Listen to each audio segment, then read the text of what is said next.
Hello everyone, welcome back to the Mystery Channel 33. I am Tatiana. I'm here to help solve more missing women, sharing and men cases. I'm here to break the codes if I see any. I'm here to see where their bodies are located if they know. And I'm also here to see if they alive, deceased, body suited, change identity or misidentity. You already should know who's involved, so let's begin. Now this is my last one for today, okay? I'm coming back the week after next, okay? I got something. I got sick yesterday, so I went here and finished it today. Okay. So let's begin. Hold on. I got an ad coming up. Hold on.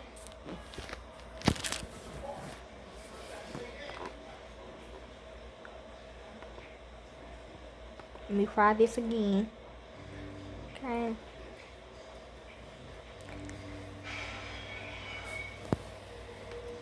Okay. This is titled Asheville. Okay. Trying to be funny. Community pharmacists mourn after Helene flood water swept apartment away. Okay, he is a rap, okay? So yes, they gonna get ashy, okay? Okay, so like a couple days ago, somebody came. They didn't think I was listening, but somebody came and they were trying to talk to somebody. It was like, well, I started a hurricane or something and it stripped a lot of people away. If you've been watching me on my first channel, Above the Stars 33, you would know that I told y'all and my friends that we all had this on this show called I Survived. But if you watch the video, it says that um they start the hurricanes and the tornadoes and the flood waters and it's rain, not rain, but like the big, the big storms or whatever, and they sweep a whole bunch of people away, and then they show them, they probably recruit them, and if you hit no, your ass finna get eaten, okay, and it's like that, okay, so this how he left, okay, yeah, she didn't think we heard her, but we did, see,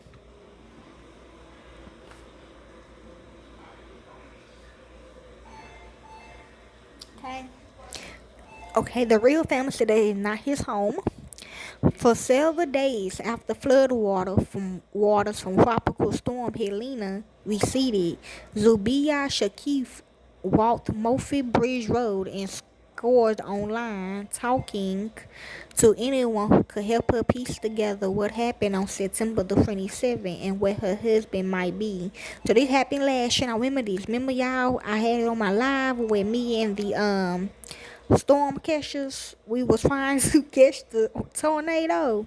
Yes, I do that for a living too.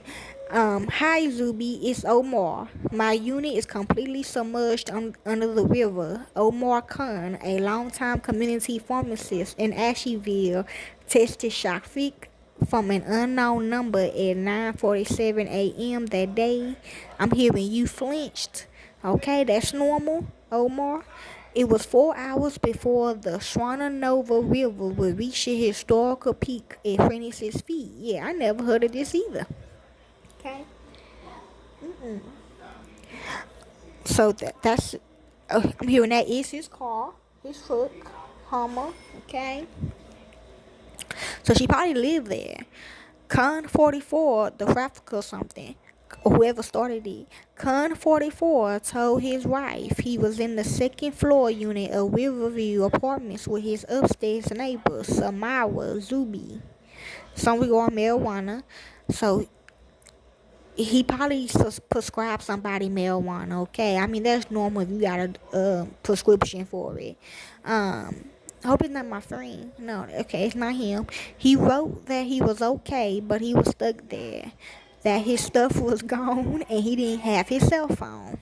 I love you and the boys. Please tell them that. Khan wrote. The last Shafiq heard from him. I heard fire, so he said he could have got burned up, okay?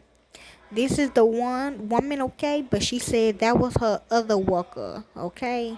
But with power, cell, and internet service knocked out throughout the city, the message was not delivered until days later. So this him and two kids and his so-called wife, Zubilla Shafiq, okay. So we go on a bill, okay. The kids gone too, okay. A wife tireless search for answers. Yes, during the storm. Meanwhile, a couple of neighbors from up Moffett Branch Road, whom Shafiq called heroes, gathered at a Zello Church of God as the Shawano rose, September the 27th. Shafiq later figured out they tried to reach Khan and Zubi. So yes, so we're going Khan like, oh, they don't really do that. They not really terrorists. Just 'cause they, you know, Arab don't mean they actually terrorists, okay? That is the other group, Aryans. They saw the waters continuing to rise. They called 911. He actually Mexican. Yes.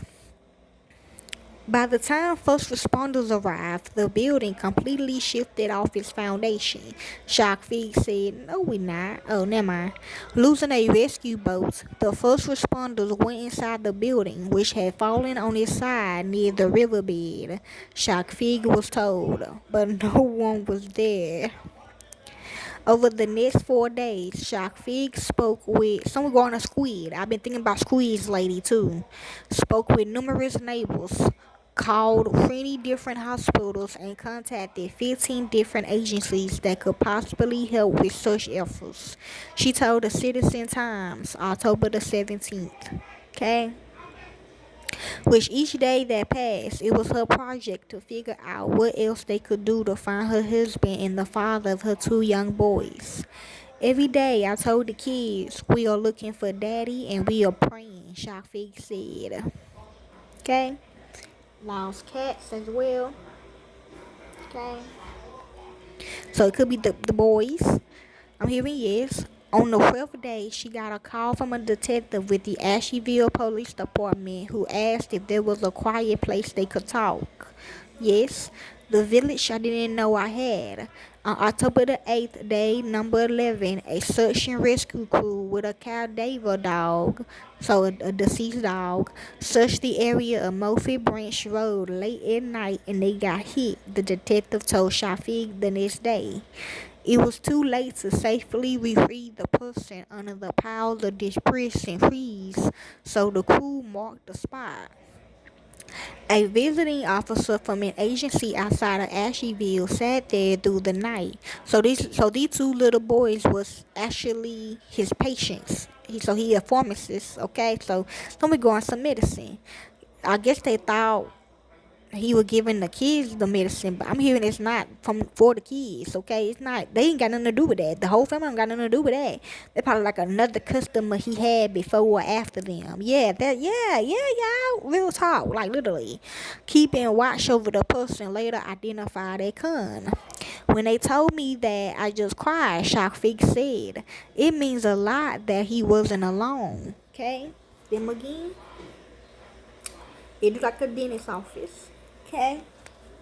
Her husband was identified from the wallet and passport in his pocket and through his fingerprints being on file with the FBI. Yes, they do. Everybody before and after, okay?